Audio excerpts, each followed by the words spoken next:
Alright, you ready? I'm ready.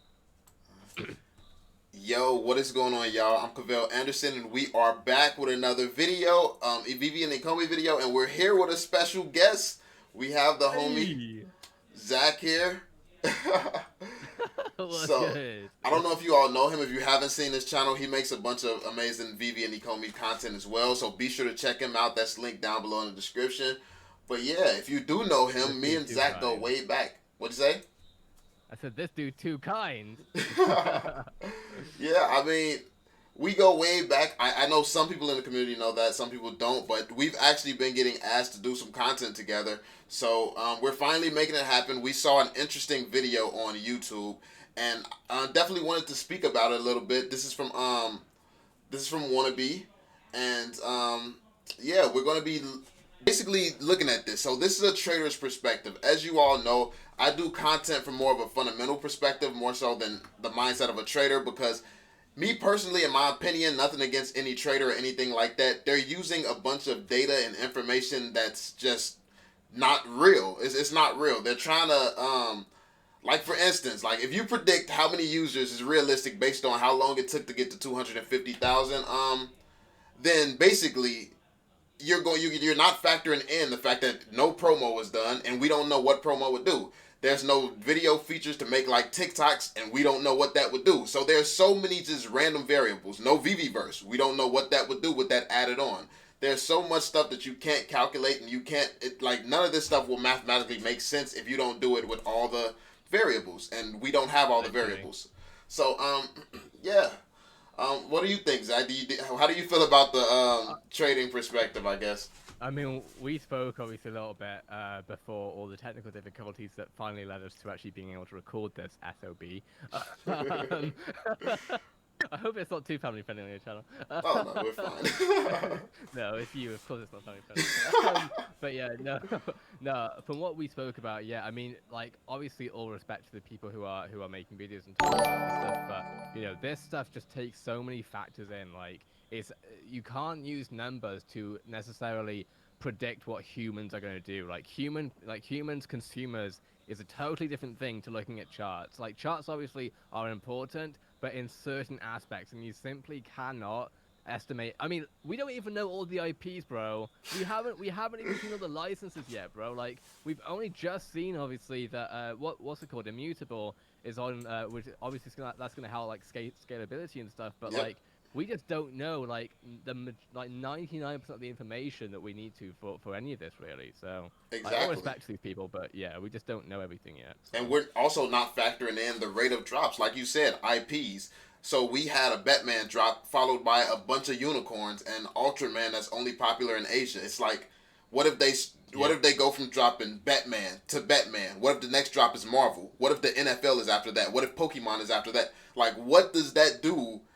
Like, how does that change things? Exactly. What type of numbers? Like, Exactly. so Exactly, and with gaming and stuff, like, sorry to cut you off, it's difficult to like know when each other are going to be talking and stuff. But yeah, yeah, like with gaming and stuff, I really think about. And obviously, you definitely know that I know this part of stuff with like Fortnite, for example, and obviously Roblox as well, and different IPs that we've seen, obviously with like Jazzwares and stuff, with Jeremy Padawan and stuff. Like, there's so much going on there, and I think from a Fortnite point of view, like, I'm just thinking because I know that community very well yeah, that as soon as teenagers at that age start learning this stuff because it's culturally relevant to them, and we all know, especially as teenagers, social currency is everything, and not just teenagers, of it's a course, fact. but very much so. Once the younger generation learn how to do this because it's part of their social group, it's over.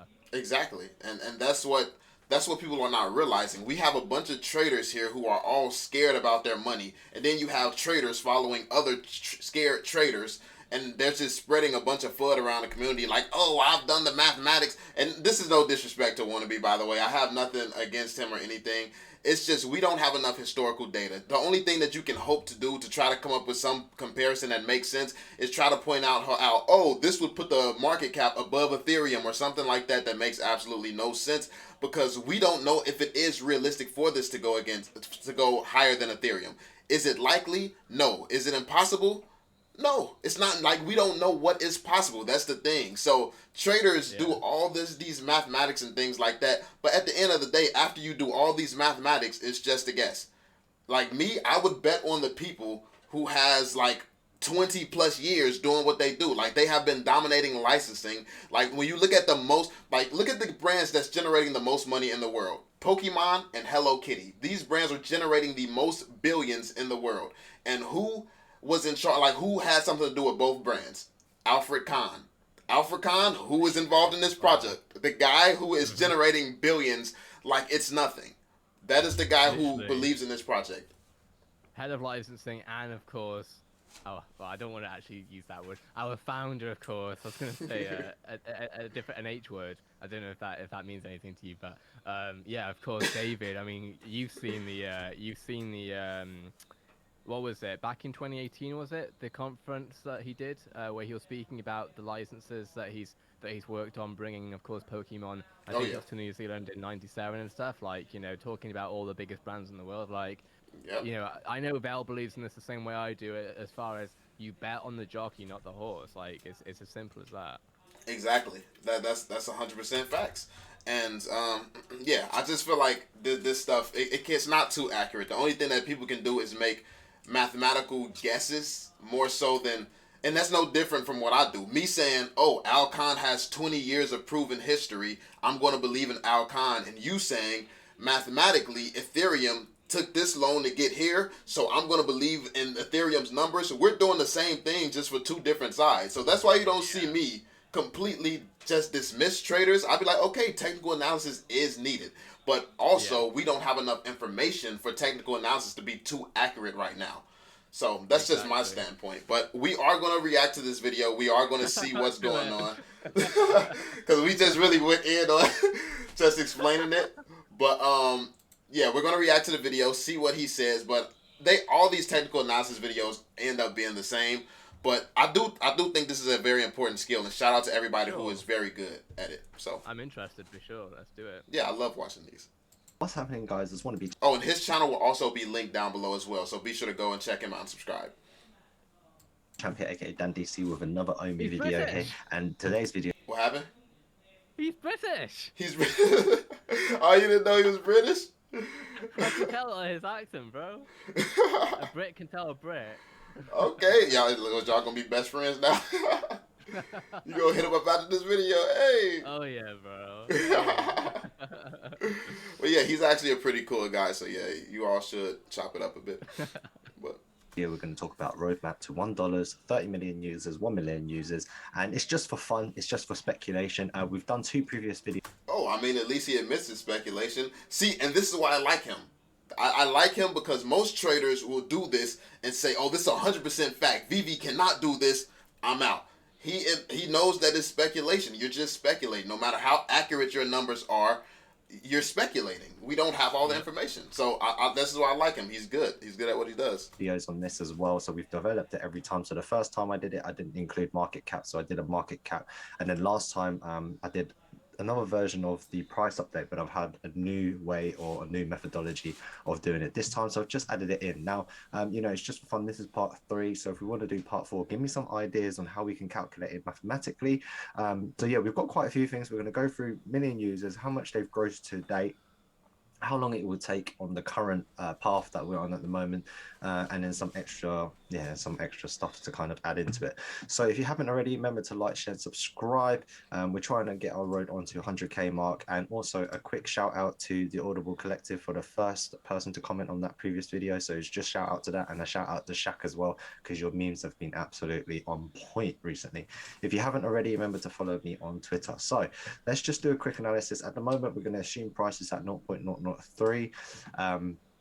We've got the maximum circulating price, which is this number here, was 183 billion or billion, etc., etc. We've got 569 million market cap.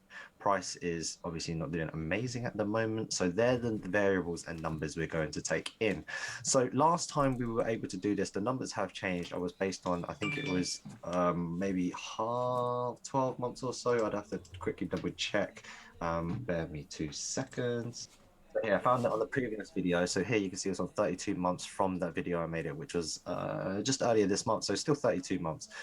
So this is previous data. This time what I've done is, okay, so we're at 250,000 users on the 23rd of April. I'm just going to get geeky throughout this whole video. So I hope you guys enjoy. So we had 250,000 people, users on the 23rd of April. Today is the 27th of May, which means it's 34 days later. We have 320,000 users now.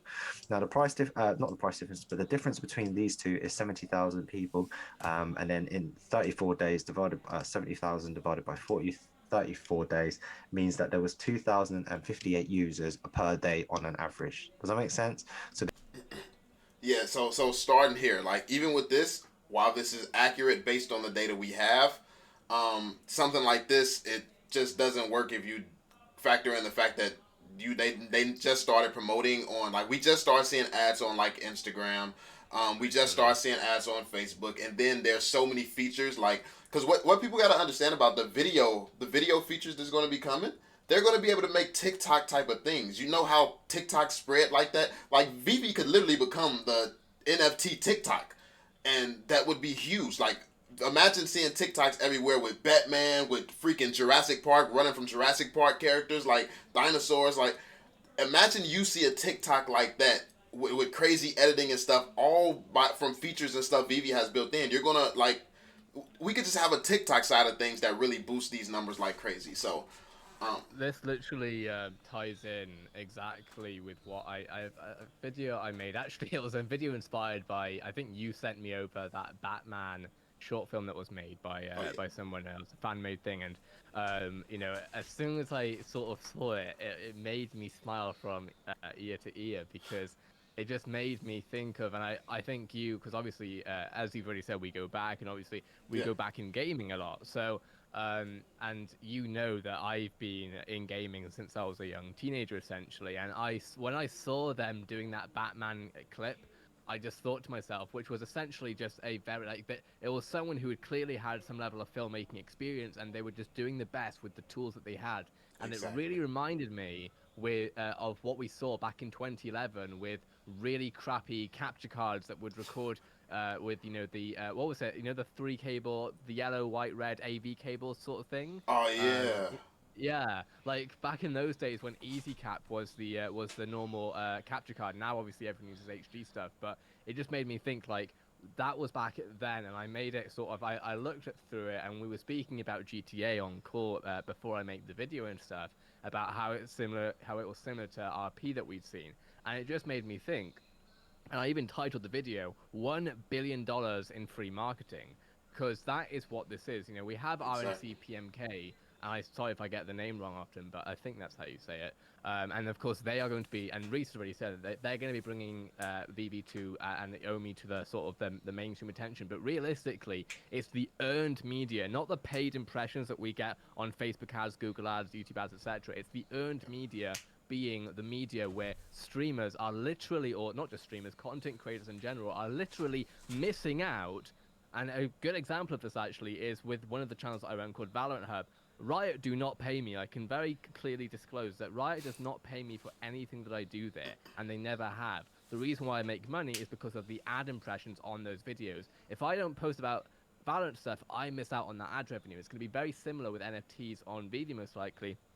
If the NFTs are to that level where content creators are missing out because they're not posting about it, then of course there's going to be many billions of impressions and billions in awareness essentially going on from TikTok, where the organic reach is crazy, going on YouTube, going on Twitch, where there's an incredibly intimate audience with Twitch, where literally if a Twitch streamer tells anyone to do something, they're going to do it pretty much for at least 10% of the audience. So yeah, that's going to be crazy earned media. It would, and it would be insane because people don't think about the fact that we could have entire YouTube channels of filmmakers and producers and stuff, or just Literally. aspiring kids who has a whole Batman series or a Superman series or a Batman fighting dinosaur series from Jurassic Park. Like, people aren't really thinking like that. And then obviously there's, like, one thing that people don't think about as well is the Viviverse. We already know that we're going to be able to buy territory in the Viviverse. We're going to be able to buy land, Yep. and they've already said we can upgrade this land, add things to this land, And I'm pretty sure that they said we would be able to get paid for some of the stuff that, like, we may be able to charge people to come into our establishments that we create or something. Marketing our places in the Veveverse could be a thing, depending on what type of functionality. Like, this is all huge stuff that none of this can factor in, but it's like it's so much. It's so complicated to factor in something like this, because you can try to factor all that in and factor in, but what are your price points you're going to use? What would people be willing to pay? Yeah, it's impossible to factor this in. You know, it's like you say, you can do a very you can do your best essentially, and that's admirable by all means. But it is like, even you and I, like, we can't predict this either. Like, we can't say this because, like, you know, everything rolls out at different times, so it is impossible to predict. But, you know, it's always, as you say, it's always interesting to see what others are thinking and where things could go. But it definitely isn't something that, you know, you can really base your understanding fully on, if that makes sense. Yeah, exactly. That's the biggest problem that we're getting at here. So best keep in mind that all these videos are done for entertainment. Our videos, just as well as videos like this, is all entertainment. I know that these type of videos from the homie here is way more respected in the crypto world, but for this particular case, it's not any more valuable than one of our videos, to be completely honest. They speculate, we speculate. So it's like they just speculate using mathematics based off of random things that's already in crypto, which we've already confirmed that Omi is not even that much like cryptos. But anyway, that's literally a different thing. Yeah. There's a 70,000, you know, we've had 70,000 people increase from the 23rd of May to today, which is the 27th. That's 34 days. 34 each day was 2,058. Now, we're assuming that we have 320,000 today. And then what we did is I did 2,059 times 7. So per week, we're getting 14,000 users per week. I've added a 2.5% growth because as time goes on, there'll be more, you know, you will grow exponentially. We won't just get 2,058 per day. You know, for example, if Marvel drops, you'll probably get like an influx of 100,000 users. Pokemon drops, you'll probably get an influx of 1 million users. Star Wars, Jurassic Park, they will bring 50,000 users potentially. So, you know, there's a lot of different aspects which you can't really prepare for or calculate for unless you guys have another method of doing it. So what I've taken is a concept. Very wise. This is again why I like him. I like this guy. Yeah. I like this guy. Like, you know, because he's not just saying, you know, Omi's not gonna do well because, you know, look at this graph, right? Yeah, like he's not doing that. You know, I fully respect that. Like, and you know, he was saying about, you know, different IPs, and I think he even himself acknowledges, based on what he said, that, you know, each IP, I think he was giving random numbers. Personally, I think every IP he spoke about, he was incredibly conservative about the numbers that each of them can bring. I'm like, I mean, like I say, I think he was varying them, but yeah, no, very conservative. Yeah, and I mean that's the mindset of a trader, and I would never tell a trader to not think like this, because if you make your whole money, if you make your living risking your money every day, you need to think like this at all times. Like, I would never want you to sit here and try to think differently from this. You definitely want to minimize your risk. But yeah, like, I hate how some traders will tell you, oh, what you do is wrong and what we do is right, when you're doing the same thing in a different way. It's kind of weird. But yeah, he's definitely playing it safe. We come from gaming, so we've seen Fortnite go from nothing and just blow up massively. Like, we saw what Pokemon Go did. Like, we've been in the gaming space when this stuff was happening. We saw this. So I guess living through that, we have a different perspective. Fortnite blew up. Huh? You know, like before Fortnite blew up, you know, we were also in the gaming space. You know, we saw Call of Duty, the numbers that it was doing, and Fortnite, it literally just blew gaming up from that level at that point. Like, obviously Fortnite's in a different place now, but like, you know, back then I remember, because like you and I were on Call of Duty back in 2016. Yeah, we came a long way from and we've seen so much along the way. Like Pokemon Go's released. Like, Literally. So many different games like Valorant. You're on Valorant now. Valorant does Yeah. well. Although they don't seem to be, I obviously all love to Valorant, you know, if you're watching this, right? But like they haven't told us the numbers, unfortunately, which I am wondering. But you know, at the end of the day, the reality is we saw that it broke records on Twitch as far as the Twitch drops were concerned. You know, we saw all the numbers that were concerned, and it just it gives you context, you know, it gives you context so that we can kind of not predict accurately, but have some level of understanding / idea of where we might see our monthly active users, daily active users over certain points of time. So Yeah. So and that's important. That's important to have all this information, this details, and like I said, I definitely like this guy because he is factoring in some of the stuff other traders never factor in. Other traders just think they're the god to the trading crypto space. It's like it's weird, but yeah. To 2.5% compounded.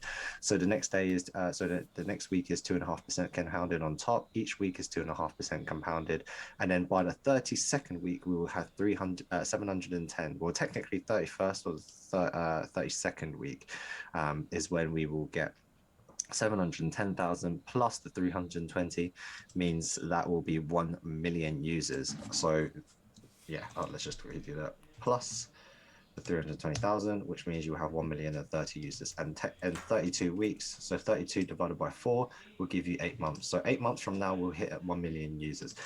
So he's calculating 8 months from now is when we'll hit 1 million users. When the majority, the majority of this 250,000 users came at one time, one moment, and like that's what's not being calculated in. Where you have a few months where nothing happened at all. So the majority of these users that's being used in the example was all came from like 1 or 2 months maybe. So this is what we kind of mean when we say you can't really calculate certain stuff because it taking this long to hit 1 million. If they announce Disney tomorrow, we could hit 1 million, especially depending on what part of Disney they announce. Exactly, because at the end of the day, like the things that we're seeing as far as the 250,000, that has factors involved, and some of those factors is that was before any of the targeted Instagram ads start coming out. And more importantly than that, in my opinion, or at least similarly important, I guess, is influencer strategy. Because influencer strategy is always going to be more intimate and effective to the specific audience of that influencer than any Instagram or Facebook ads will ever be. And that is something that we do know about. Exactly.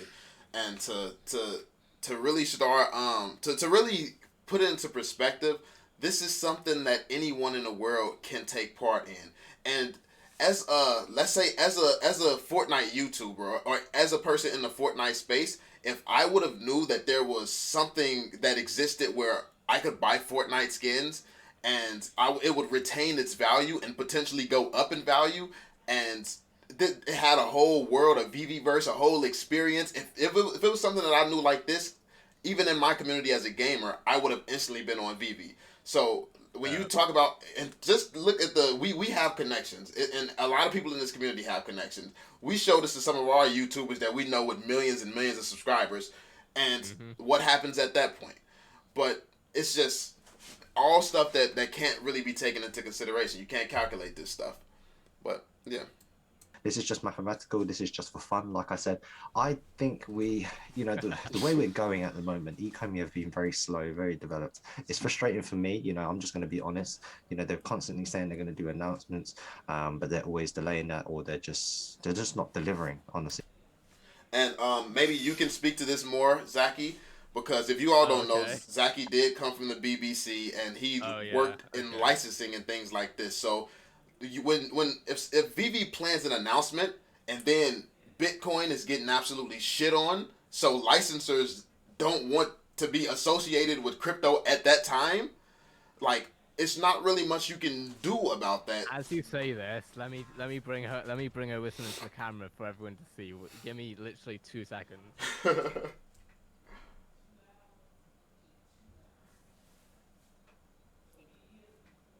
The legend.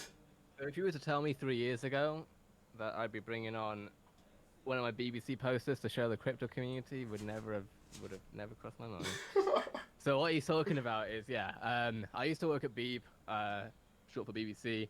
they actually gave me this little nice token of appreciation when I left BBC 221B. So essentially, I worked on, some of you will know, some of you won't, but I worked on IPs like Doctor Who and Sherlock, and for the not for the Doctor Who, for the Sherlock finale, which is a very legacy series, some of you will know. I was essentially asked to work out the digital media strategy, the graphics, all the graphics on it. I actually had my own little part in it. If y'all really look for it, you'll find me in the Sherlock Live event, essentially, where I had my own sort of acting role in that, but it was nothing big. But yeah, no. But what Vel's explaining kind of is how difficult that really was back then. It's actually one of the biggest reasons why I left, or love to be now, but like in hindsight, I guess, is licensing and just trying to do anything. Like, as someone who literally was internal there, I like, I had my own contract. I was working there as a BBC employee. Even trying to get out a promotional post for Doctor Who would have to go through 50, not 50 to be fair, more like 10, like fairly realistically, roughly 10 to 15 people had to go for every post. Like, I post more in one day now than I would post in 6 months at BBC. I mean, that's because Bell knows I post ridiculous amounts per day nowadays. But like, this is the thing. Everything moves so slowly. And I remember very clearly, I was 18, so I was young. I remember like my colleagues being like, they were essentially saying, oh, we don't have much to do, and me not understanding the corporate structure, I was like, we have so much to do, because as far as I was concerned, we were so far behind what honestly myself and Val were doing in the background. You might remember, because I was actually working with you whilst I was at BBC. Yeah. And I remember you and I actually getting into it a little bit, getting kind of argumentative, because I was basically giving you the same excuses that the BBC would give me.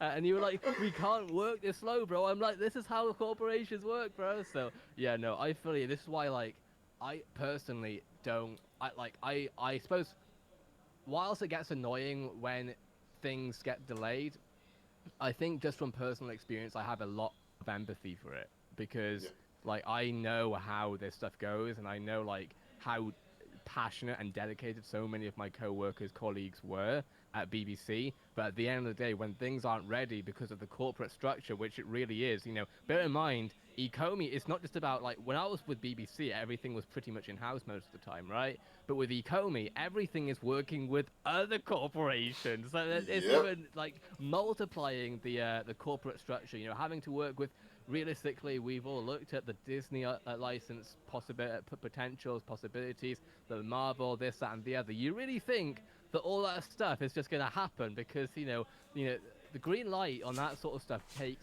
so freaking long, and something like NFTs, where it's new tech, I can't even imagine how difficult that is. I feel bad for the licensing team. I really do, because that's just got to be a struggle. So, like, I get, like, exchange is obviously a bit different, but even so, I'd imagine that has corporate structure too. Like, this stuff just takes forever. It's why I'm so fortunate and glad that I don't work in a corporation anymore, because everything takes forever. Yep, and people don't understand that. Like, and that's the reason that I also left my programming job, because even when it came down to programming, to really make any real innovations, to switch the software that you were working on and stuff like that, something that they're using software from 10, 15 years ago, while you're trying to, oh, this is new, this is way faster, we could get 10 times as much done if we, like, and then all the conversations, like, it goes through so many people, like, all of that. The corporate and business world is just like, it's not it. It takes a long time. Slow. Yeah, it takes a long time to do things, and yeah, it's important to keep that in mind when you're giving Veve a hard time. They're in the slowest. They're working with businesses, corporations, and they're working with licenses and licensors. It's like they're in every slow world. Like, they're even in tech. You know how long it takes to program things. Like, everything's slow. Possibly they're in all of it. So they're doing this at amazing speeds if you factor that in. Really are. But I was actually saying that on Twitter. Like, I'm so sorry to cut you off. I'm so because I've been covering gaming, and I still do cover gaming and stuff every single day, pretty much, on different things. But I'm so happy that I'm now doing this stuff, because, like, and it's a bittersweet thing, because I do try to keep in mind, having been in that place myself, publishers' mental health as well, like actually trying to get things done, and having investors and I understand if you're losing money, I get it. I've already caught a lot of heat for not being empathetic enough to investors, so I get it. You might be losing money. I also am getting comments. I'm sure you're getting the same. You know, I hope it picks up soon. I got bills to pay. This is not what you're meant to be paying your bills with. Can I say that, please? This is not what you're meant to be paying your bills with. This is literally retirement money. Exactly, and that like he's apologizing to you investors, to any of you investors who are in a tough spot right now. That's what you fucking get. Like, how irresponsible are you as an investor to not understand that you're making a long-term investment? This is why it's important to do your due diligence. It's very important to understand what it is that you're investing in, because this was never going to be something that happened overnight. You look at a token, you see that there's what, like 750 billion of them, like, especially just coming in without any information, it looks like there's 750 billion tokens, and you think that this is about to blow up in Moon. Like, that's okay, buddy. Like, so I'm not sympathetic at all. Like, because I'm an investor myself, and I'm down what, like $8,000 or something like that. I'm down in a crazy amount of money right now. But you don't see me crying or complaining, because I understood that going into it, and I am still putting more money into it while I'm down, because that's just, I believe in the project. Part of the reason, though, why you're able to do that, and this is only down to your own merit and you know, forward thinking, I guess, is you haven't put in money that you can't afford to lose. Do you know what I mean? Like, Yeah. you're not paying your bills with Omi money. So, like, you've been smart with that, which means that, you know, you will obviously feel the dividends. You're obviously right now, I don't know what your investment's on, obviously, but like, it really, that comes down to, again, if you're looking for rent money from Omi, you're doing it wrong. I've got to be careful because I'm not a financial advisor, but personally, I wouldn't do it myself, is what I'm trying to say. So, yeah. Yeah, like, definitely not the best financial decisions. Don't invest anything. If you're not a professional trader, don't invest money to try and make money to pay bills and things like that. Do a DoorDash. You're better off DoorDashing than trying to come up off Omi or Dogecoin or anything. Even the coins that's pumping is still a risk, but we're not financial advisors. So very clear. But let's get it. Truly, that's why the price is reflected. I guess a lot of people get frustrated. They can't say, I know people have commented and said that, you know, people are impatient and selling it. Well, what do you expect? Ultimately, people are in this for an investment for a long run, and there are much better coins and much better altcoins that you can invest in to have a better return than Omi as of this moment. Now, that doesn't mean I don't believe in a project. Now, that doesn't mean that I'm taking out my investment either. I'm an Omi homie. I do believe in the project. I think they've got a great platform. I think they've got a great product. But honestly, I feel like even though they're doing the, you know, good stuff for the community, they definitely could do more for the community in terms of maybe, you know, giving us news that they're going to stick to, and potentially, you know, other aspects too. They are working with YouTubers, so, you know, they are out there, they are protecting people, they'll, you know, they were developing and focusing on the right things. Scams was something that they, you know, that they targeted and fixed with two-factor authentication in the marketplace. So I do believe that they have acted quite quickly upon that. Anyway, the next step is on 1 million users increase. Very quickly, I just want to point out that while the development team and the staff and stuff is placating everybody who's down and panicking, they're not doing what it takes building out the platform and making you money. They're not trying to fix the platform and get it ready to push to millions of people. So every time they have to send a tweet because someone's panicking, every time they have to respond to an email or a Discord message or anything else of someone panicking and crying to them and try to make you feel better, that is the second spent that's not making you money. Think about that with your investment before you sit around crying. Me, that's why I sit down, shut up. Well, I talk on YouTube, but I don't complain about much. So, yeah, like, you just got to think about that. You're messing up your own investment crying to them all the time. Only report bugs and things like that that's actually going to mif what you have to say brings value to the platform as a whole, say it. Mm-hmm. Tell that to them immediately. But if you're just taking away and wasting their time, please stop. Stop. From today, which means it will be, I don't know why I've done it divided by 12. It will be 10 months from now. So yeah, 10 months from now will be an extra on top of that 1 million users. And then from here, we'll have 30 million users will be 18 months from now, which is 1.5 years. Okay, so that's the user mark. What do I think of this? This is the kind of curve for. based on this graph, you realize there's YouTubers that blow up quicker than that. I'm just saying, like, there's YouTubers, there's YouTubers who play games based on these IPs that blow up quicker than that. So You know what you just made me think about, actually, when you said that? Obviously, we've been in I actually saw Reese ask for people to stop doing shouting matches with competitors, but with Quid, right? Obviously, Quid's been a topic, right? And I'm not gonna throw any shade towards Quid here, you know, because I think I've done enough of that in the recent weeks. But and to be very clear, Quid, if you're watching this, because at this point it seems like you're watching everything that every Ecomi person does ever. Sorry, I'll stop. But that's a fact. but no, for real, like, it's nothing against the team itself. It might not come across this way, and if that's the way, then I do truly apologize. But it is meant to be banter. You know, at the end of the day, though, what I'm trying to get at with Quid here specifically is, you know, Mr. Beast, obviously, he's put out a lot of promotion with Quid, right? And realistically, even one video with Mr. Beast, you know, that man averages, and I know this for a fact, that man averages at least 10 million views, because he was doing that last year, and I know he ain't slowed down. I actually got some Mr. Beast signed merch on the floor just now, because it came in delivery. So yeah, no, that's just some Mr. Beast stuff. But what I'm wondering is, will we see Veve potentially work with Mr. Beast? You know, because Quid obviously didn't really pop off on the basis, as far as I'm concerned, really, because of the project, right? Yeah. With Veve, if it's actually scalable, which we're seeing with Immutable, if it's actually scalable and they can work that out, you know, who knows? Maybe Mr. Beast will actually be interested himself. You know, if he took on Quid, he must have done his research, I'm sure. Yeah. So if if he is interested in this sort of thing, maybe, and it will be kind of funny, I'm not gonna lie, if Ecomi ends up working with Mr. Beast after Mr. Beast promoted Quid, I will laugh pretty hard. But at the same time, like that, yeah, like that's what you're saying, is that, you know, YouTubers do blow up faster than this, and, you know, the first of many YouTubers who blow up with Veve NFTs is just gonna skyrocket the entire thing. Exactly. Like, it all it takes is one of these IPs, either the Batman fandom, a Disney fandom, like one of these fandoms for one entertaining YouTuber to blow up in the Veve community, and they'll take Veve with them. But even aside from that, like, you have things like, you have existing YouTubers. Every single one of these things that's been dropped is YouTubers who talk about these things on the daily, every day.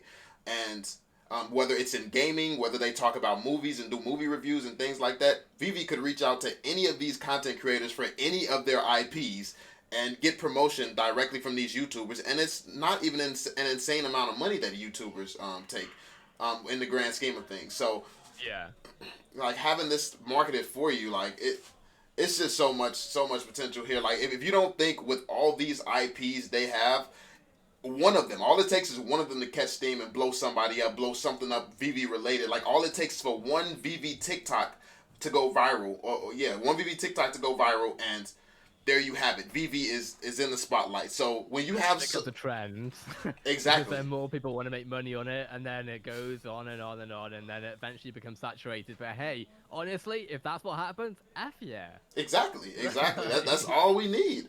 All we need is for one viral TikToker to come and do something crazy on Veve that blows it up. You take somebody famous who getting chased by a T-Rex, like that. Their fan base goes crazy. They're like, yo, where was this done at? Then all the TikTokers trying to do the same thing. And that's just an example of just the video like creative side going on. Then you have the people out here who can literally make full movies using the editing software. You also have the gaming side within the Veveverse. Once that's released, the whole gaming side may be able to take over. Like, it's just so many different ways to go viral. I'm going to be taking advantage of that. I'm totally going to be taking advantage of that, because, as you know, I'm a gamer. And honestly, I'd be surprised if you don't take advantage of it. To that being said, we also got to get on that, what's it called? Gods Unchained? Or what was the game called again? Yeah, Gods Unchained, yeah. Yeah, we definitely got to hit that one up. Yeah, we gotta test that one for sure. But yeah, man, and if you don't know, I have a YouTube gaming channel with over, like, what, 300 something thousand subscribers. I don't remember where it's at, but yeah, we have I have a lot of subscribers myself, and I have a lot of bigger YouTubers as friends as well. So, and then we have other channels. Zaki has like over 80,000 subscribers on one of his YouTube channels. Like, so, and we together, like, we generate hundreds of millions of views probably a month. So we bring in a lot of views, just us. So there's people even much more accomplished than us in the VV community right now. So you just got to keep that in mind when you're talking about how this could explode. Because me personally, you don't see me promoting this, advertising, or doing anything elsewhere because I know that it's not ready. Like when it's something to talk about more, then we will talk about it. And so will everybody else. So yeah. Absolutely. Let's see. For the week versus users. Realistically, I think that's that's doable. 30 million users in 1.5 years. There's a lot of announcements, a lot of new exchanges, a lot of new drops. That definitely could bring a lot of users at the time. 1 million in 8 months. I think this one is probably quite conservative. We could potentially get that if they start doing better drops, better releases, and make the platform more smoother, and they have a bigger, like a bigger team to be able to develop it and support it. But 30 million users, I don't know. Let's just see. So the next thing I wanted to touch on is how much they've actually grossed to date. How much money have they actually made? So they've actually sold 500,000 NFTs, which was posted on Twitter. Now, what I did was on this previous video here, where I actually did an Ultraman drop, which is how much they made. They made 1.7 million per drop, which is quite a lot, What I did was I calculated on their list price times their additions on every individual drop. So you can see here times this means 311,000 was made on Alex Ross, and then I just added them all up, which made to 1.7 million. So then what I then did is I just took an average of the Ultraman drop because the prices are very similar across the board. I actually added up all of these prices, all these 6, and then I added all the additions. So they ended up being 289.94. Then there's 36,500 additions. Then if you divide that, you would get an average price per NFT. Does that make sense? From here, I was able to do $125.89. I gave an 80% tolerance, right? So saying that, maybe some other drops were a bit cheaper. So, the Tokidoki ones were cheaper, but the Dragon Girls were more expensive. So, let's be conservative yet again, drop the price down by 20%, which they still made over $50 million, So as a I don't know, as a company, they're laughing with the NFTs that they're making off of us users, including me. I'm the one that's buying it. Now, it's a win-win situation for everyone because I don't want you guys to see this and be like, oh, they made $50 million. The users, we buy them as collectibles because we actually like the product. We want to support the platform. If there are people who are selling it on the marketplace for more, Veve get a cut for hosting the platform. So it's just the exchange. And by the way, like just to point this out, I know that looks like a big number because any of us watching right now would love to have that in our bank account. But when you take into consideration the fact that they paying DC Comics and Warner Brothers, they're paying all the licensors. Al Khan isn't part of this project for free, I'm assuming. Then you have like building an app, hiring a team, things like this, like everything that actually costs. They've probably made very little, to be completely honest. So, especially these studios that they're hiring, because you got to think about the fact they're hiring the same studios that's made some games that's on Xbox, like that Spider-Man, Miles Davis, I think is the game. Miles Morales. Yeah, Miles Morales. Because I really enjoyed Trevor's interview with Jake because a lot of it's so much tied in with gaming, obviously. Yeah. And like he was bringing in a Respawn Entertainment, which does Apex stuff. They were earlier on in Apex. Obviously, Trevor himself used to work at Riot. He used to work on Legends of Runeterra. Then they have Sony PlayStation people who worked on Spider-Man Miles Morales. They had Ubisoft. They had Activision Blizzard. They had Riot Games outside of Trevor. Like very, very like as the recent press release said or recent blog post was AAA studios. Yep. And these guys are not cheap. And like this whole process, it's not cheap. It's not something that you can afford because coming from a space where I used to create games myself, artists for one design, an artist for one character, they'll charge you like $10,000 easily, and that's just like being a regular person. I don't know what these corporations are getting charged if they got deals in place and stuff like that, but that's just being like a solo creator trying to make a project. Like I'll get charged $10K. So imagine what they're doing for all that they're trying to do. So yeah, these like this amount of money that they have made, they haven't really made this. It's all going back into the project. But yeah. Exchange, I guess you can call it security you're paying for. I'd rather them take a cut than give eBay a cut and then I lose my money and lose my NFT. So Yeah, I mean that gives it the tolerance, and they've grossed quite a lot, so they're profitable. I'd like to think, and that could definitely hire quite a lot of devs and pay for their pockets, and that's not even including them selling their Omi tokens. They sold 5 billion, so that probably went back into the business as well. So yes, they've been developing it for years, but I wouldn't say they're definitely not short of cash. Now, what we'll do next is we'll do how long will it take to get to the $1? It's just interesting. It was just for fun. It was also a comment just to see what it would be like to add that. I would do a market cap analysis after that to see how long it will take to $1. But what we'll do is we'll do on current price. So basically, our start price was at 0.002. Okay, so we assumed price. I know prices dropped a little bit. 0.002 was the launch price, and then it's 0.003. Now it has increased by basically one.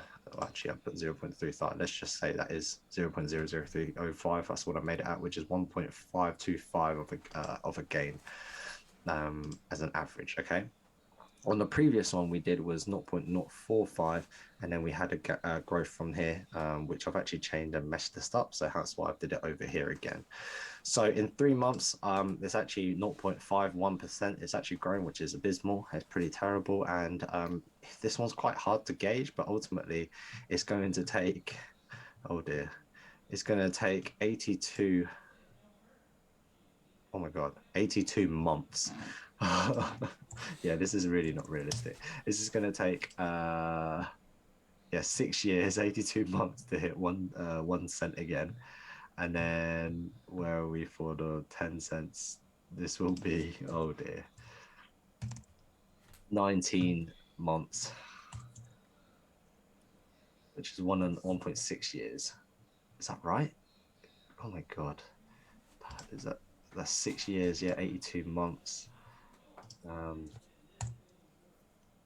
19 years to hit that, and then $1 is actually 32 years, which is quite shocking. So that's based on current price at the moment.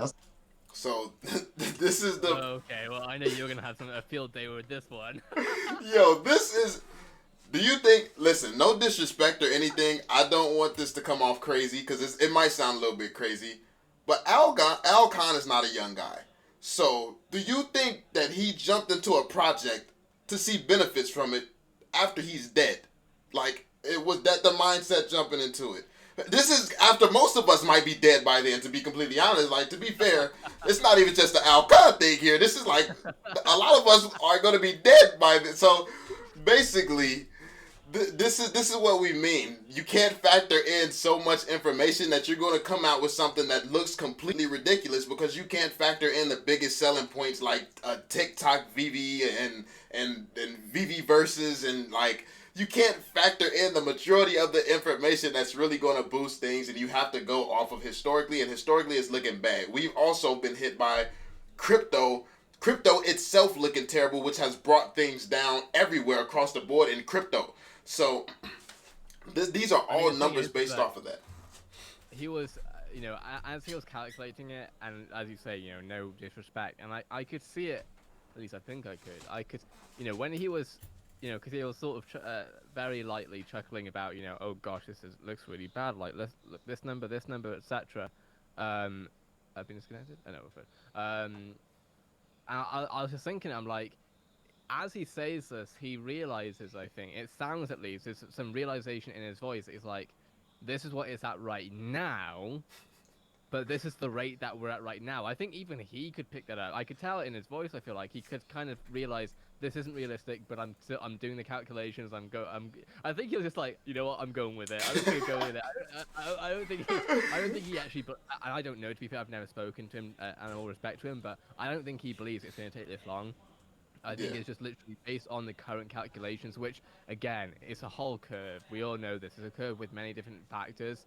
And realistically, honestly, if this is where we're at now, before everything starts going on fire, I'm actually very excited. Yeah, exactly. Because this whole thing is just going to turn up and keep going. Like, and people have not realized they have made, 50 million? And that's on one drop a week. And then they've been dropping unicorns and shit like that no one cares about for a bunch of this time. So if that's just what's being generated with, like, what's going to happen when we get frozen fucking Toy Story, Lion King, Star Wars. Like, all we need is that Disney license. What happens when kids grow up with this? You know what I mean? Like, this will be the next. Well, hopefully, based on what we're seeing at least, it looks like it's very possible to be the next thing. And I was actually thinking about another thing with toys. Is that, you know, physical toys, and we all know this, they're very easy to break, right? With kids, right? Yeah. How the hell is a kid gonna break an AR? Like, I don't think that can happen. So parents are gonna want to use it even more because it's gonna save them money. But from a truly realistic point of view, you know, we've looked at, I don't know if, because I haven't been fully keeping up to date with everything you post, obviously, but like I was looking at some Disney figures. I'm not sure if you've seen them as far as the Disney Plus subscription figures. And I can't remember if I'm mistaken this with HBO. But I saw something around 80 million to around 100 million people subscribe to Disney Plus, you know, in the short amount of time, realistically, relative to broadcast time that it's been around. You know, once that becomes, like, once it's actually a thing where, you know, these things are being advertised, because why the hell, why would Disney work with a company and then not do everything in its power to make it as...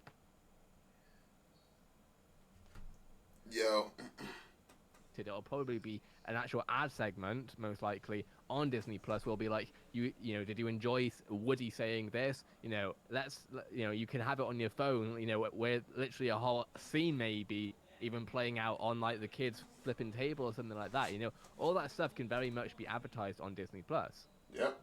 That's a fact. We can be advertised so many places because Supergirl has a show on the CW right now. Like, the Fast 9, they've already confirmed we have Fast and Furious licenses. Fast 9 is coming out with a new movie, next month or the month after maybe?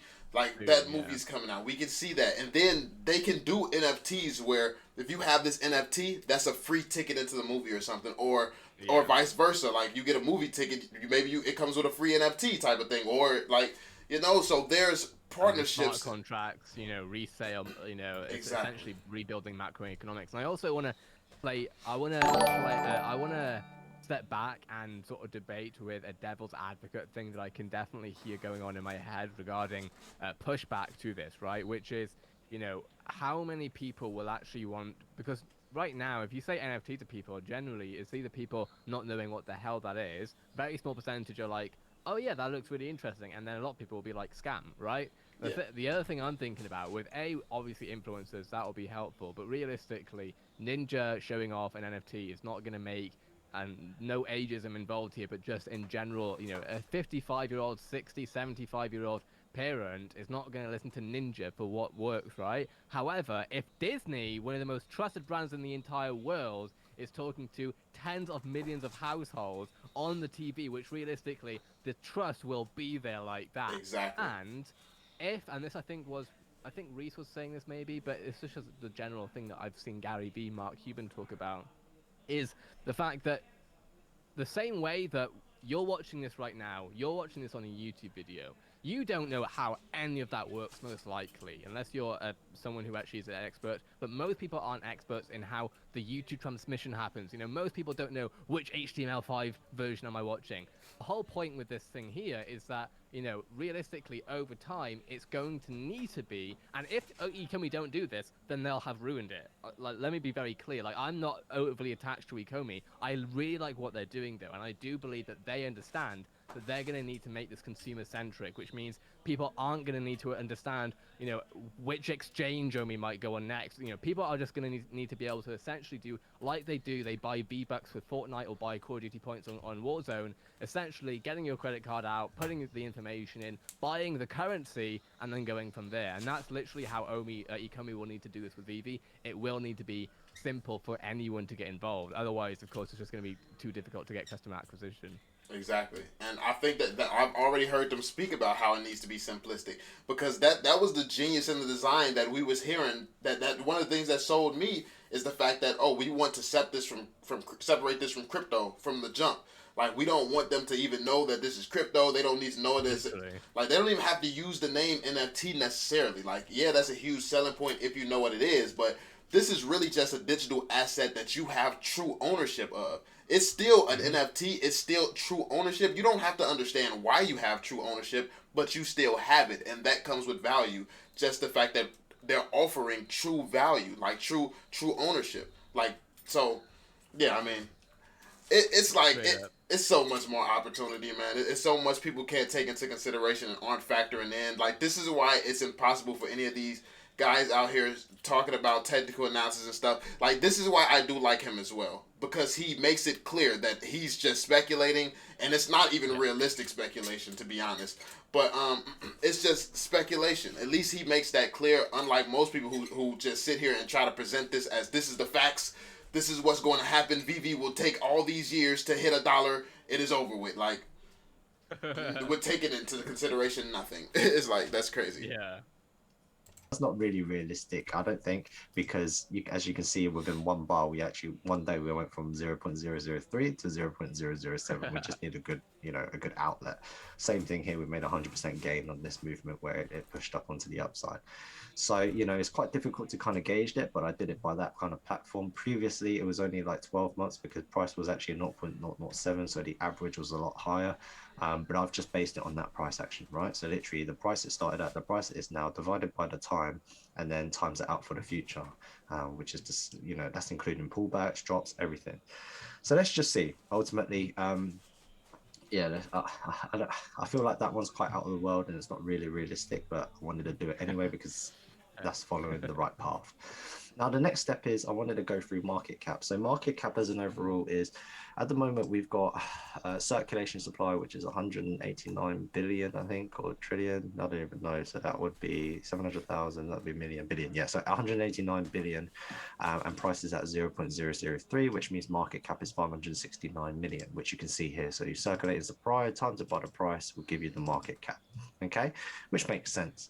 Now, if it was to be 0.001 with the same circulation, then we'd have to have 1 billion, 1.8 billion. Now, honestly and truly, that kind of makes sense because previously at our all-time high, which I've actually got, was when we were hitting at 1 cent 30, we were actually at 1.3 billion market cap, which I don't have a screenshot of, but I remember reading that, and that's actually what it was at that time anyway. So at the all-time high here at 0.0013, we were around 1.3 billion market cap. So that's just an estimate. It might be 1.4, might be 1.3. So 1.89 market cap, I don't think that is achievable, and that price is achievable as well, and that kind of matches what we've actually done in the past. So they correlate. Next is price to hit $1. So $1 would mean it'd have to have 189 billion market cap. And honestly and truly, do I think that's going to happen? No, not really. Compared Because to Ethereum. 198 billion market cap, I don't even think there is. You're looking at third, so you're basically asking Ecomi to overtake Tether, Binance Coin, and Ripple, and I don't think that's going to happen. Full stop. I think it could potentially definitely get into the 10 billion, maybe 5. I wonder if he's actually going to factor in the fact that in a few years down the line, everything here is going to be moving up or down. Like, these move, sure. so the market caps aren't going to just stay static. So, but yeah, I mean, and this project being able to overtake a bunch of projects that don't have hundreds of licenses and hundreds of the biggest brands in the world backing them. I mean, I don't think that's unrealistic for Veve to Omi to get up there. And it's use case, it's use case. Like, and Exactly. this is stuff that I try to stand back and listen, because this is the stuff that, as Val knows, I'm a lot more new to. I can talk about daily active users as much as possible, but when it comes to this stuff, I'm newer. But from what I'm understanding, from what I'm hearing, just around the space, at the end of the day, some of these coins, and I'm not going to name any coins because I don't want to be wrong. Realistically, I'm still learning. But some of these are just hype-based, are just straight up, if someone tweets about it, then boom, there you go for a day, and then, everyone will sell it, and they're like, oh no, everything, they couldn't have been predicted, like, come on. Exactly. You have coins up here, like, I will name a coin. Dogecoin literally shot up off of a tweet, and it hit market cap. It passed up so many coins on this list that's legitimate projects that have amazing use cases that bring so much value. Dogecoin shot straight past all of it. Like, come on now. Like, Dogecoin. And I am glad that those have done that on the basis, and I might annoy people here. And again, I'm more than welcome to be wrong here. But I am happy on the basis that it will introduce new people to the crypto ecosystem at least. Yeah. Because, the eventuality is what's going to rise to the top is going to rise to the top in the end over in perpetuity, essentially. And of course, certain coins, like you say, Doge, for example, it just isn't built to sustain, essentially, against ones that are actually built to sustain. So. Yep.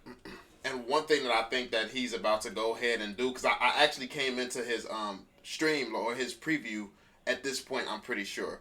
One thing that I think he's about to do is actually compare this project to other NFT projects that don't have Alcon and projects that don't have all these licenses secured, by the way. So that's one thing that you got to take into consideration. Like, you see things like NBA Top Shot and stuff, and a lot of this stuff can't be compared to Veve, but these are the comparisons that people tend to make. So, there's no project Veve can be compared to. So, this is really all that you can do. All you can do is try to compare it as best as you can, when really there has never been anything like Veve before. So, I mean, but yeah, let's see what else he has to say. 5 billion market cap seems realistic. Maybe 10 at his best point, but anything can happen in this world. I just don't think that it's there as of yet. If we just have an idea of the more established ones at the moment, they've got 1. So we look at the more established coins. Engine, I actually am an investor in Engine, or I was an investor in Engine. I took all that out and actually put that into Omi. But yeah, I took that out, and I took out Mana and put it into Omi as well. But you look at these projects, and these projects they don't have 100 licenses and 100 ways to be promoted. Like, yes, they're very cool projects. They're insane. They're really good. They're going to go places for sure. But they do not have the same potential as Veve. Like, people need to understand the power of licensing. Now, if you could go into like Decentraland and you could see freaking Marvel logos and stuff everywhere, and there was a whole, like, then maybe we can compare those and have the same conversation. But as of now, these coins are not even really in the same league as Veve, or Omi. So 6 billion.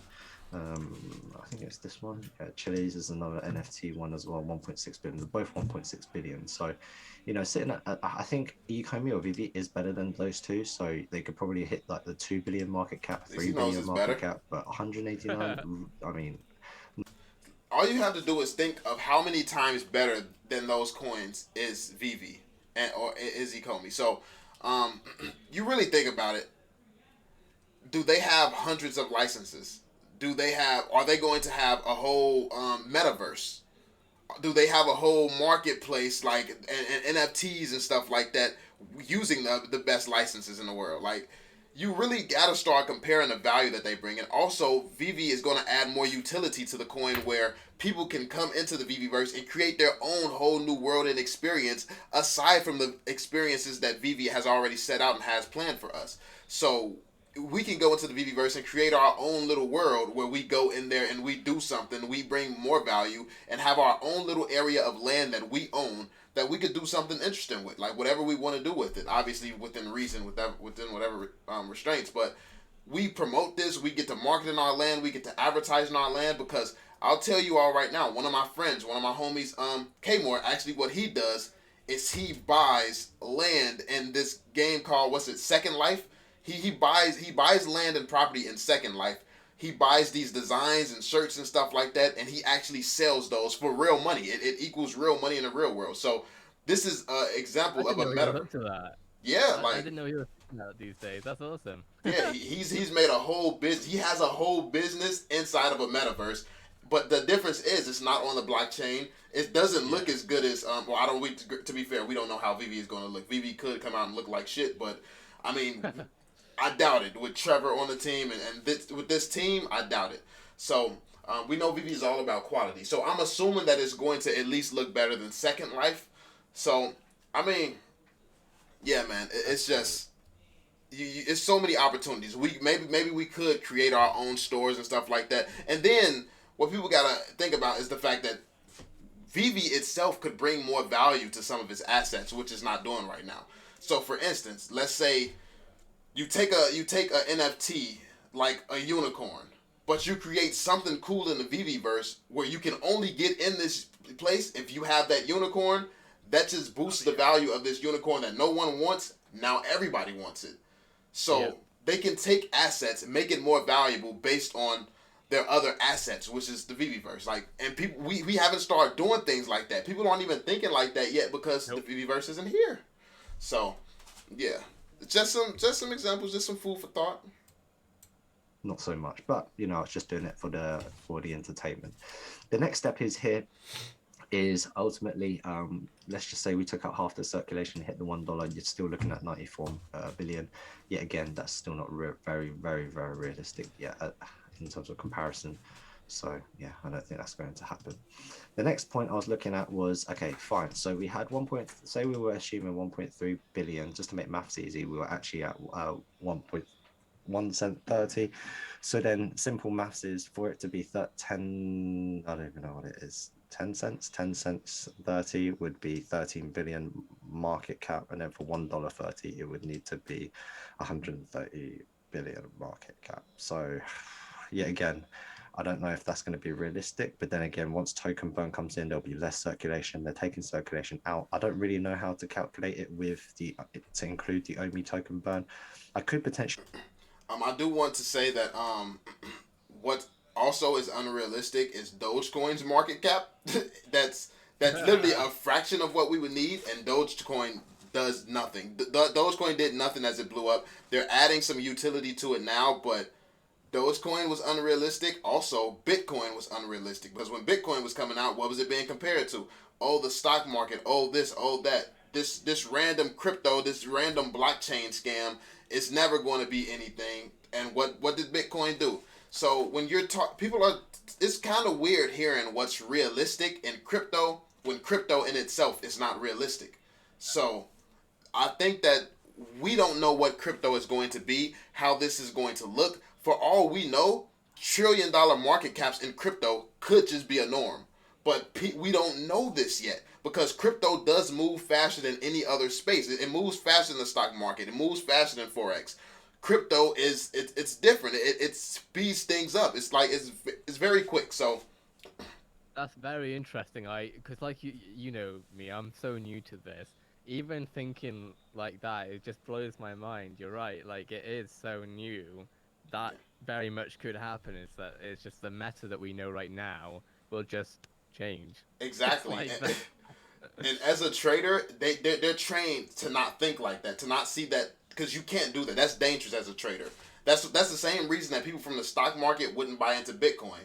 Risk management. Like, you're not going to take that type of leap. So, like, and the people who really benefit from this is going to be people who kind of shift their mindset, because we don't know what's going to be a realistic market cap. You see 1 trillion and think that that's going to be a crazy number, or you see like 40 billion or something, and then Dogecoin comes out of nowhere and hits it off of a freaking joke. It's like, yeah, like it's like this industry is crazy. So yeah.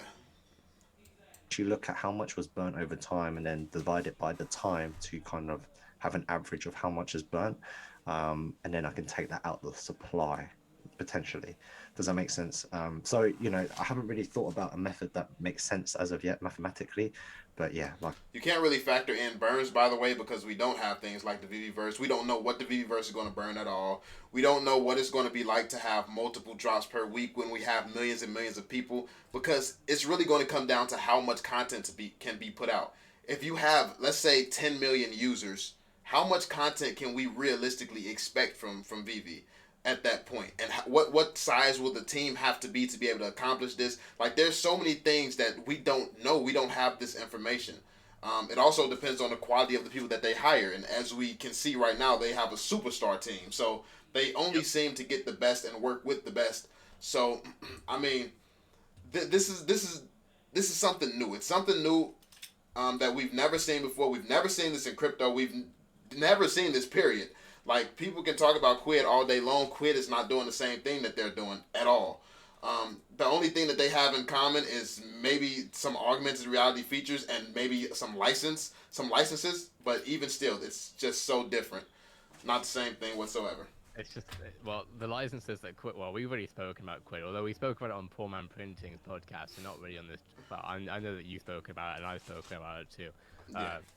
say Quid followed both of us. They clearly, well, like I said, they're probably watching up until this point still. And we're like an hour plus in, but yeah, no, it's just different licenses, different thing altogether.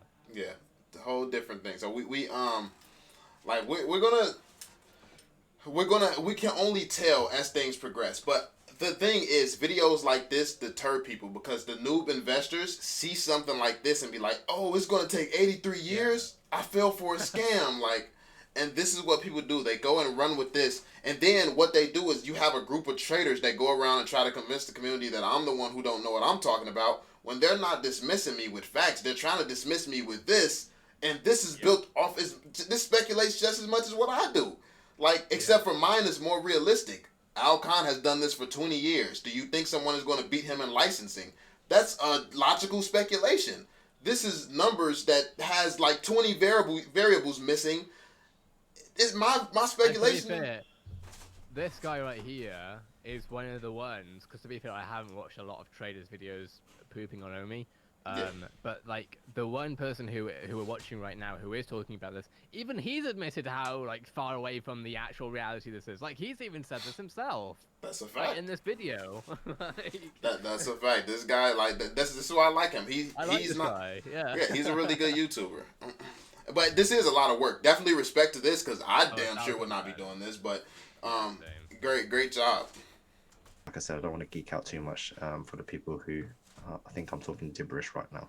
So let's just so that's the kind of summary at the moment. You know, we've got, that's how long it would take for the users to come over eight months, you know, at an average of 2,058 and 2.5% compounded. And then in 18 months, 1.5 years, 30 million users. You know, that doesn't seem too unrealistic. The user side seems pretty fair. The price update doesn't seem very realistic either, to be fair. But then that's based on because price is just so low right now and it's dropped. That's included the Bitcoin FUD, the Bitcoin crash, and also Omi just not doing too well as an overall, and a lot of holders being frustrated with the investment. Then as an overall, Omi are definitely not broke. They made 50 million. So, you know, and that's only on NFTs. They probably made more than that potentially. I just want to point out Omi could still be broke, by the way. They could definitely still be broke depending on what they're paying because they're trying to create a Veveverse, by the way. So let's take away just the NFT side, the licensors and things like this. To build, imagine trying to build a Veveverse. So who are they paying to do this? More than likely, they're going to end up partnering with somebody to make this happen. Because I can't imagine them going out and trying to build an entire Veveverse themselves. If they don't partner with someone. Exactly.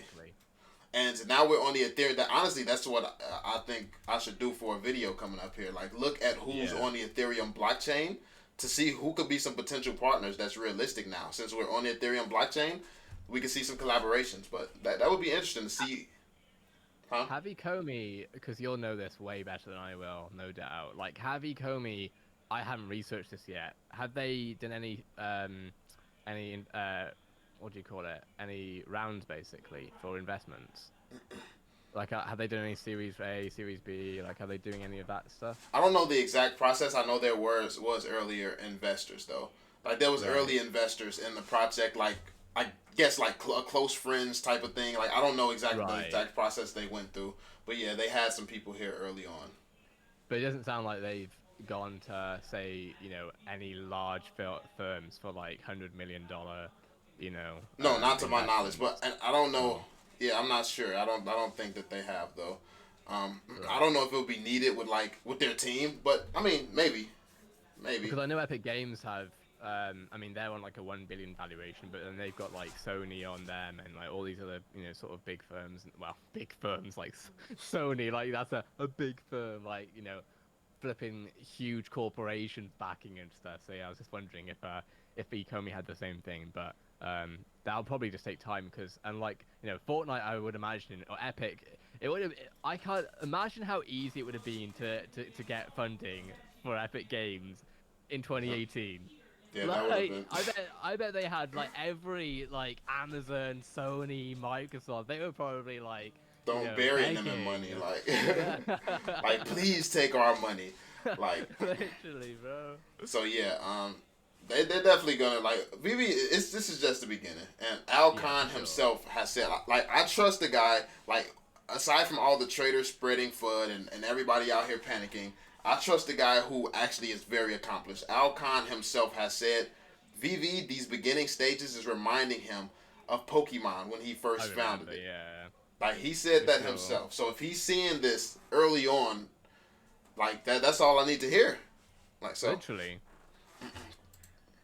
Because that's only what they said they sold in editions. They may have sold more, they may have sold less. I don't know. You know, honestly and truly, they're the figures that we're going off of. They could have sold more and create that supply and demand and say, here's 3,500 and actually sell 4,000. We have no idea, right? You never know. And then in terms of market cap as well, I tried to include that in. I don't know if this is the best methodology. So if you do have one, just get at me on Twitter or get at me on Telegram. Just let me know. Oh yeah, so this was the screenshots. 23rd was 250,000 users, and obviously today's the 27th. So if you haven't already, come and like, share, and subscribe my YouTube channel. Comment below at Omi Homie. Let me know what you think of this. All right, so yeah, at this point he's just gonna promote his stuff. Be sure to go and check out his channel and stuff, man. For real.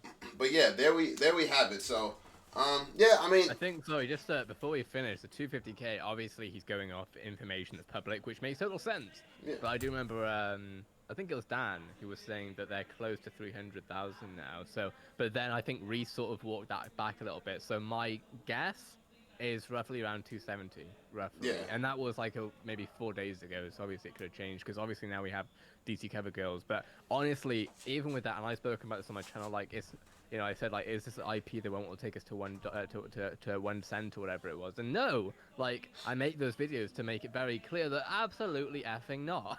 No. Like, no, there are so many things that's going to make it happen that, you know, one IP, even if Disney were to bring out a Cars NFT, a Pixar NFT, every Lucasfilm NFT, you know, all of those NFTs, it would help, obviously. I'm not going to say it wouldn't. Yeah, it would be huge. But you know, it's you know, and finally now, to be fair, you know, personally, I didn't see the immutable thing coming. That was unexpected, which is why I was very pissed off that they announced at 3 o'clock in the morning, because I hate making videos after midnight. But like, so maybe now things are getting more available. The other thing that really doesn't stress me out, but it makes me think, is content production, right? And I was saying this to someone who was getting annoyed with me over Omi price and stuff on Twitter, and I was, because they were like, you know, what happens if they don't put any exchange stuff? I'm like, there's no reason for them not to put the exchange stuff. That's why I'm not worried. But on the other end of things, what I'm also thinking about, this is actually as a YouTuber and as a gamer, I guess too, is I just think about the content turnover.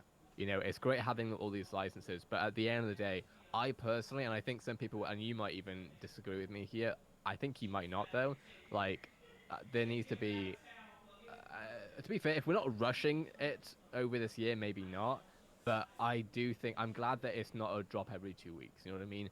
I'm glad that it's starting to be a drop every week. I do think that at some point, we're going to see multiple drops per week. You know, when I think about how Fortnite basically break through and just dominated, and you and I know it dominated gaming back in 2018-19, it's because, and I think a lot of people forget this, the reason that Fortnite dominated was not, I mean, it was bright colors, but it was mainly they're a technology company. Epic Games are. They are at the, you know, they are at the forefront. They're the ones that are building the engine that every other game, not every, but a lot of major games like Valorant and stuff use, which is Unreal Engine. Like, they were on top of the game on the tech end, and of course that was what won them the attention, because every time a kid would drop in, there'd be a whole new universe for them to explore. Like, you know, and they were the only ones that were able to do that. Now, obviously, you know, that's starting to become more meta, where, you know, game studios are starting to work with creators more Apex, you know, Valorant, etc., where we're seeing more content turnover. But it's a similar thing. Well, it's the same thing actually with Veve. The more content they have, content is king. You know, a lot of people put that to just videos. No, content is stuff that people can consume, as far as I'm concerned. And if they put out lots of content, you know, every few days even, obviously I'm not saying that needs to happen now. I totally understand. Again, as someone who does speak with Riot, I know what the pain points are for Riot as far as Valorant is concerned, because I don't know if y'all can see, but I've actually got a care package up there from Riot. There's a Valorant logo up there. Like, I actually just had a conversation with them recently, and I've obviously got to be careful what I say, but like, that is a massive deal with with any sort of consumer related product, is what is the content turnover? What are the possibilities? Right now, there's Trevor, and of course, he is a superstar. He has a team which is good. I think they're also outsourcing third-party studios, but honestly, they are going to need to they are going to need to do so much to get the content out, to actually build a VV-verse. Like a VV-verse, think about how much content that is. That's almost unlimited content. Like, there needs to be so much content that people literally will be on there for weeks and weeks, months and years without seeing everything. Yeah, exactly. If they sit here and say they want to do a VV verse and do Ready Player One, then we get one little Fortnite box. It's like they give us a Fortnite box, not the whole world outside of the box you built. I mean, like just one box of Fortnite player builds. If they give us that and put some NFTs in it, like no, that's not their vision. Their vision is Ready Player One. Obviously, we're not going to have that quality level of detail. There's certain things that's unrealistic to expect from VV, especially early on. But 10 years down the line, 10, 15, 20, I wouldn't be surprised to see Ready Player One. Well, may I quote Trevor and say 10 years and 400 developers down the line, and that's when you'll see Ready Player One. That's what he said on Jake's on his podcast when Jake was pressing him for when, which I understand, Jake, why he was saying that, because at the end of the day, investors were watching. But yeah, sorry, I cut you off. Yeah, and you got to think about the fact that they've just hired like over 5-10 new developers or something like that. So they were at 25 people. Now they're at like 30, 35, maybe somewhere around 40-ish. Look at how quick this team is coming along. So obviously that's not 400 people, but this team is expanding quick. Yeah, exactly. Absolutely. They're hiring people quick, and then once again, go back to the quality of the project. Quality of who they have on the team already, the quality of who they keep hiring. They got a former League of Legends developer. They only hire I'm quality. sorry, people keep getting that wrong, and it pisses me off every time people get it wrong. He was on Runeterra, not League of Legends. Bro, it's a League of Legends brand, close enough. It is actually. It's part of the IP. It is. Oh man, but yeah, I mean, it speaks for itself. VV, their quality, everything that they do, and you gotta remember, Al Khan has been working very closely with Nintendo. That's why Pokemon is where it's at. Like, so they have relationships in development. Like, and Nintendo has been working on augmented reality related stuff as well. And obviously, Al Khan got some strings he can pull on probably to even get like people that he can hire. Like, listen, this team, their resources, like, if VV gets Nintendo on, I will be amazed and shocked. Not because I don't believe in Al Khan, obviously I do, but that will somewhat be game over for gaming, because because Nintendo, and we know this as YouTubers, they are so protective, bro. That they are the most protective brand I've ever come across in gaming. Full stop. Like, they, I remember, and it's only recently that they've switched on, I guess. I remember when YouTubers kept on getting copyright claimed for just doing Let's Plays. Like, every other game you could Let's Play, but if it was a Nintendo game, they would not have it. Only now are they starting to realize, I suppose, the reality, not even the potential. They missed the potential as far as I'm concerned. Now they're just into the reality of the fact that influencer marketing is here to stay. It's always been here, and it's just going to continue. So if VB does have Nintendo, I have no doubt that will be an exclusive license. A very exclusive license. Others that we've seen, certain brands that we've already seen on VV, we've seen on Quid, but the licenses specifically, every license has its own terms. Quid's licenses are sticker licenses. and then you have VV, which is, AR licenses. Very, very different things. So yeah, I would imagine that if Nintendo hops on board, it will be really strict in favor of VV most likely. So. Yep. I mean, why wouldn't they? You have, like, David Yu has a very great relationship with some of the Nintendo's brands and things like that. I'm assuming Nintendo, but I don't know that for a fact. I know he's worked with Pokemon, Yu-Gi-Oh, and like Al Khan, obviously. Like, man, it's just so many great connections we have here. It's so much that could happen. There's so many different variables that could set this apart. Because you want to know what could boost this price in the crypto world? Al Khan jumping on camera and saying something crazy. Like, saying something like, if Al Khan jumps on camera and confirms Pokemon, it's literally like crypto would explode, because they're gonna, this is really going to be big. That's all it's going to take to start some new like And hype then going and then around. the Pokemon YouTuber as well, and we all know Pokemon YouTube just got clout. Like Yep. then Pokemon YouTubers will be like, this guy who most of the kids to be fair won't know, but this guy, you know, etc., and it just goes from there. So it will just that would rocket it. But obviously we don't know when it's going to happen. We can't tell when anything's going to happen, but we can definitely make somewhat more educated guesses based on information that we have essentially. And you know, if we look through, you know, and this was something I really honestly, Val, I was not expecting to be looking for interviews 5 years ago, you know, on Ecomi, but you know, here we are apparently where, you know, I've seen you obviously looking at 2018 interviews. I've been doing the same. It's just so much to look through. So, you know, if y'all are interested in this, you know, and I say this as someone who has literally been posting, I think this might be the day 14, which also, we got monetized today! Let's go!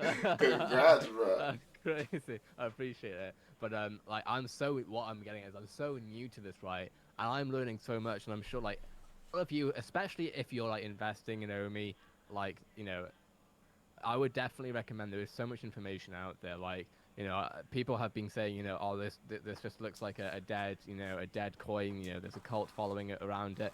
Like, just research it. Like, I'm not even going to tell you that it's a good investment because I'm not a financial advisor. You do what you want with your money. Like, has nothing to do with me.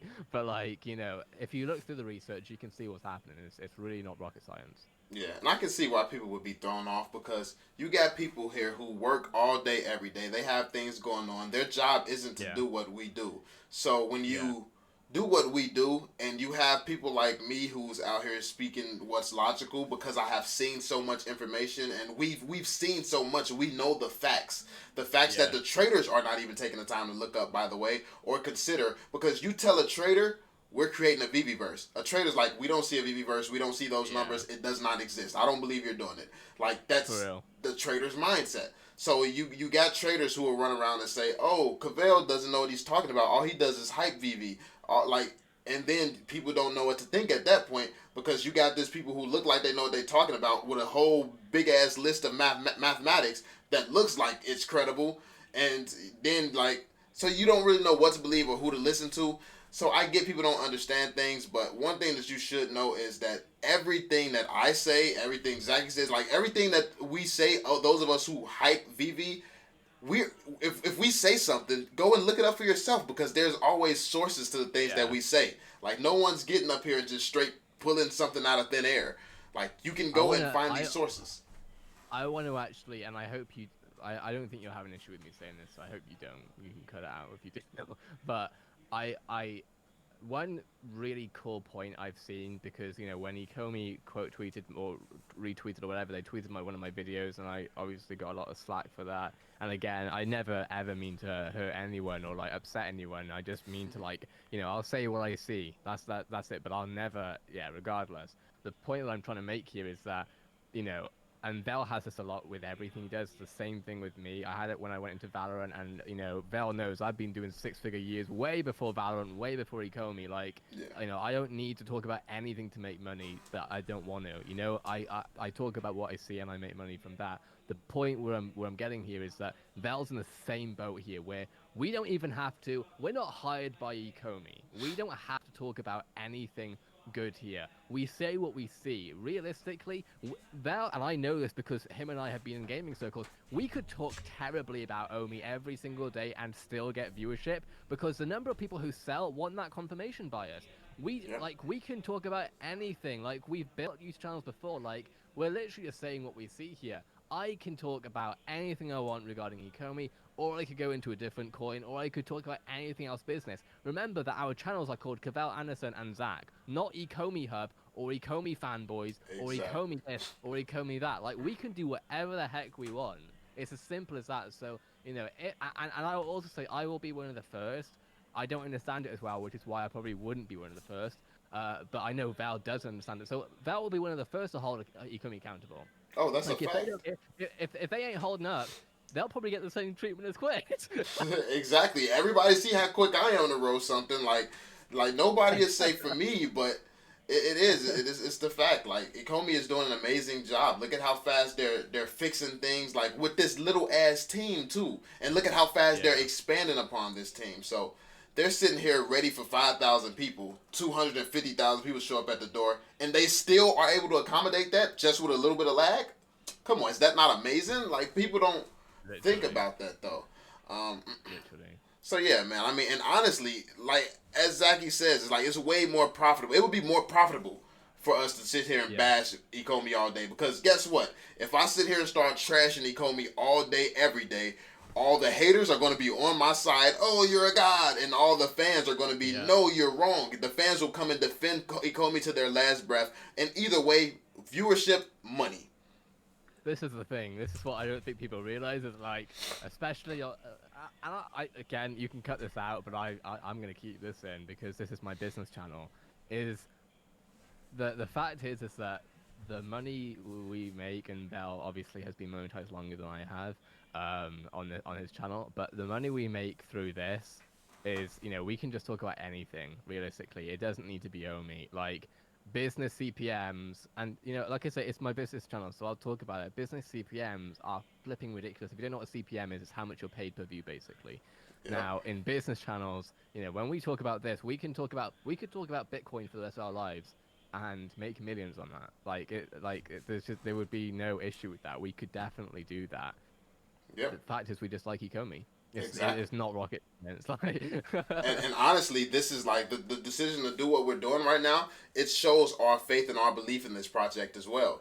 Because if we do talk about something like Dogecoin or Shiba Inu, and not to say that these topics would never come up on the channel at all. Like, we're going to expand at some point and talk about other things. Yeah. But like, we primarily focus on the project we believe in most because this relates to us in gaming. We understand this like to a T. If we talk about another coin or something, it's going to be surface level stuff that we're learning ourselves. Like, it's not going to be like as polished, and we're not going to be as knowledgeable, but it's just going to be what we're understanding.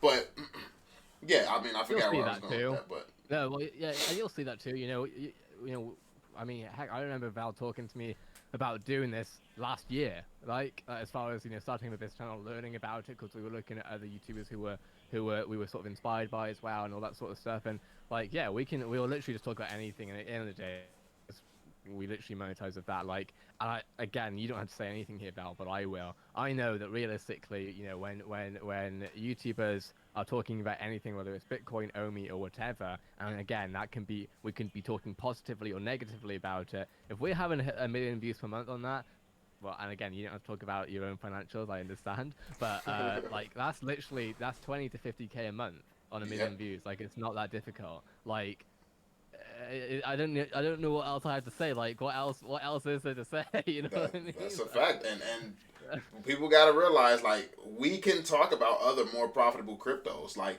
the Bitcoin community far bigger than Ecomi, and we can do the exact same thing how we've grown here. Yeah, we could do this in Bitcoin. I'm sure. Bitcoin, Ethereum, Dogecoin, they got crazy hype. Like, we could go to any of these communities and do the exact same thing. We stick to our passion because this is what we believe in, and we probably feel the same way about this. I think that this project is going to be way bigger than those, especially in terms of like, just because we're going to get the crypto viewers, and then we're going to get all these gamers, these TV fans. We very much know. Exactly. Like, it's different. It's like, there's so much more potential here in this space than it is in any other crypto. And I think that that's what people fail to realize, because there's always going to be the crypto side who watch people like BitBoy Crypto and things like that. I mean, that side is going to exist. But what Veve can create is going to be bigger than all that. Because we can have that and this.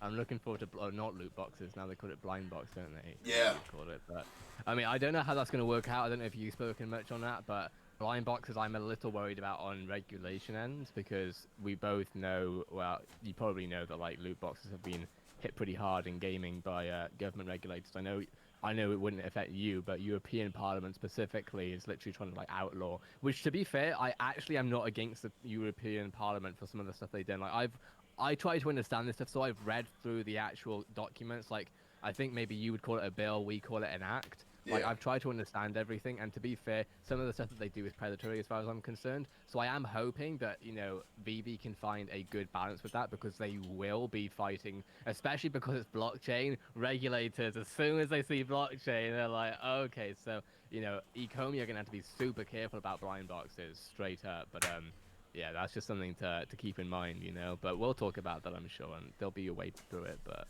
I can't wait to make videos on that stuff, because you know, all I can think about is Pokemon blind box unboxing videos, bro. Like, on business CPS, Bro, holy crap. I'm going to go insane. Like it's going to be beautiful. Like, and then me being passionate about it and actually knowing, like, it's making me want to watch Pokemon again. But it's so many episodes, I don't even like. It's just going to get me pumped. I couldn't. I don't want to have the time to watch it all. But yeah, man, it's just going to be so exciting. Know it, because then I'll actually know the characters. I'll know everything. I'll want everything. Like, it'll probably make me go broke. But hey, I'm buying them all. So I'm just hoping that Valorant does the same thing. I haven't said anything to Riot yet, but mainly because I don't think there's any point, to be honest with you, right now.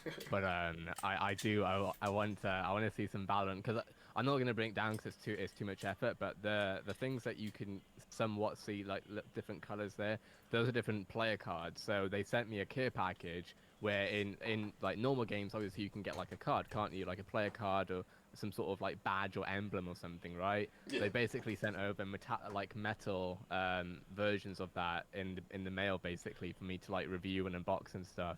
And I just can't wait for that stuff to be in NFTs. Yeah, straight up. Yeah, that's going to be insane.